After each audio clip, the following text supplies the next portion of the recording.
In ancient Rome, orgies were not seen as entertainment, but as sacred acts that intertwined the worship of the gods with fertility rituals. They took place in gardens, fields, and temple courtyards, and devotees of the gods Priapus and Venus celebrated these ceremonies through dance, song, and feasting, filling the space with symbols of fertility. Participants believed that such rituals brought good luck and prosperity, making orgies part of the cultural heritage of Rome. The gods demanded sacrifices, and not just animals. Devotees brought fruits, grain, oil, and wine, as well as the first fruits of the harvest and flowers.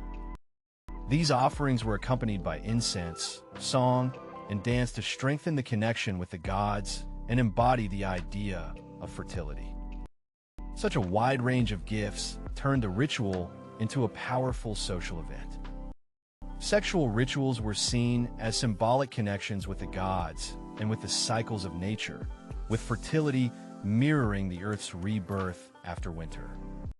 Ceremonies involved dance, song, and symbolic scenes of union, emphasizing the connection of people with the deity and with the cycle of life in the gardens and fields. These practices inspired confidence in the well-being of the harvest and the prosperity of the community. Orgies were held in honor of gods such as Priapus, whose name is associated with the fertility of gardens and fields. Temple courtyards and gardens were transformed into theatrical venues. Torches, chants, and dancing around the altars emphasized the connection with the deity and the cycle of life. Participants believed that such ceremonies would bring good luck to the harvest and the well-being of the community. Priapus, the god of fertility and gardens, was considered the guardian of the abundance of the earth, and his cult centered around gardens, fields, and temple courtyards, where worshippers prayed for the well-being of the harvest. His statues were often depicted with an erect phallus, a symbol of life force and the growth cycle, surrounded by flowers and incense. In rituals, offerings were made to the gods, asking for protection of the gardens from pests and bad weather, and belief in good harvest was reinforced by communal Thanksgiving feasts. His statues were often depicted with an erect phallus, a symbol of life force and the growth cycle, placed on altars in gardens and at the entrances to temple courtyards. They became the focus of ceremonies.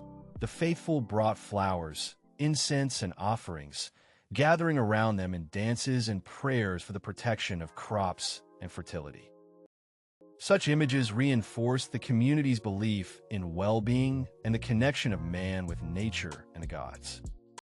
Orgies were held in gardens and fields, turning green spaces into living altars, where dances, songs, and feasts intertwined with the aromas of flowers and earth. Participants believed that this communal act of worship strengthened the connection with the gods and brought good luck to the harvest and the well-being of the community. Participants believed that such rituals brought good luck not only to the harvest, but also to the destinies of the people, protecting the community from disasters and crop failures. They sought signs of the gods' favor in dances, songs, and offerings, believing that movement and feasting connected people with Priapus and Venus and increased the power of fertility. Therefore, participation was considered an important part of the cultural heritage of Rome. Women and men took part in the rituals, occupying different roles. Women led the dances and songs at the altars. Men brought gifts and managed the ceremonies. The communal movements and feasts created a sense of unity among the people with the gods and fertility, erasing the boundaries between the sexes within the sacred act. Orgies became a central part of celebrations and festivals, intertwined with the din of street processions, songs, and feasts. In temple courtyards and gardens, they turned the celebrations of the gods into a communal event.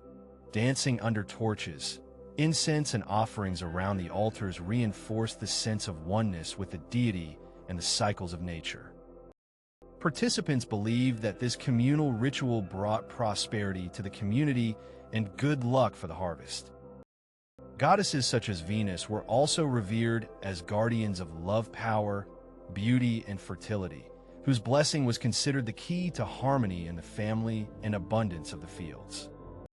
Her cult was intertwined with other deities in garden altars. Flowers, incense, song, and dance, where women and men united in rituals of love and gratitude. Participants believed that the worship of Venus brought prosperity and happiness to the community. Venus, the goddess of love and beauty, was considered the guardian of the family hearth and harmony between spouses. Her cult took place in garden and temple courtyards. Devotees brought flowers, incense, and sweet wines, accompanying the ceremonies with songs and dances. Participants believed that Venus's blessing brought happiness in marriage and the well-being of the community. Rituals included dancing, singing, and feasting, with torches flickering over gardens and temple courtyards and devotees circling around altars. Participants brought offerings of flowers, incense, fruit, and honey, and beneath them banquet tables with wine and cheese were laid out. These scenes brought people together in a shared celebration of fertility and well-being, cementing a connection with the gods. Sexual acts were seen as symbolically connecting people with the gods and the cycles of life, filling the earth and society with fertility and rebirth. These scenes were accompanied by dancing, singing, and offerings, turning the ritual into a sacred act of union with the deity and nature. Believers believed that such a sacred union brought well-being to the community and protection from adversity. Participants believed that such rituals brought well-being not only to the harvest, but also to the destinies of people, strengthening family ties and the general prosperity of the community. Dancing, singing, and feasting turned the sacred act into a collective promise of protection from adversity and maintenance of fertility. Orgies became an integral part of the cultural heritage of Rome, weaving into holidays, festivals, and the social life of the city. Their memory was transmitted through art, literature, and temple rituals, reinforcing the idea of fertility, well-being, and unity of the community. Modern researchers reconstruct rituals from tablet inscriptions, temple frescoes, and festival diaries, comparing archaeological excavations with ethnographic analogies. They analyze the functions of rituals, their role in maintaining fertility, community cohesion, and markers of social status, as well as the differences between garden ceremonies and city festivals. Although the sources are fragmentary and interpretations vary, scholars try to separate religious symbolism from everyday practice in order to understand the real dynamics of ancient Roman culture. Orgies in honor of the gods represented a special fusion of religion, social ritual, and symbolic purification, turning gardens and fields into sacred spaces. Torches flickered over altars, chanting and dancing resounded as gifts were offered and feasts were held, emphasizing the connection between people, gods, and the natural world. Participants believed that such rituals brought prosperity to the community and protection from adversity. Orgies in honor of the gods became an integral part of the cultural landscape of ancient Rome, intertwined with festivals, architecture, and art, leaving a mark on the memory of generations. They revealed deep ideas about fertility, community, and the connection between man and nature, which was maintained through rituals, dances, and feasts. Subscribe to the channel to learn more.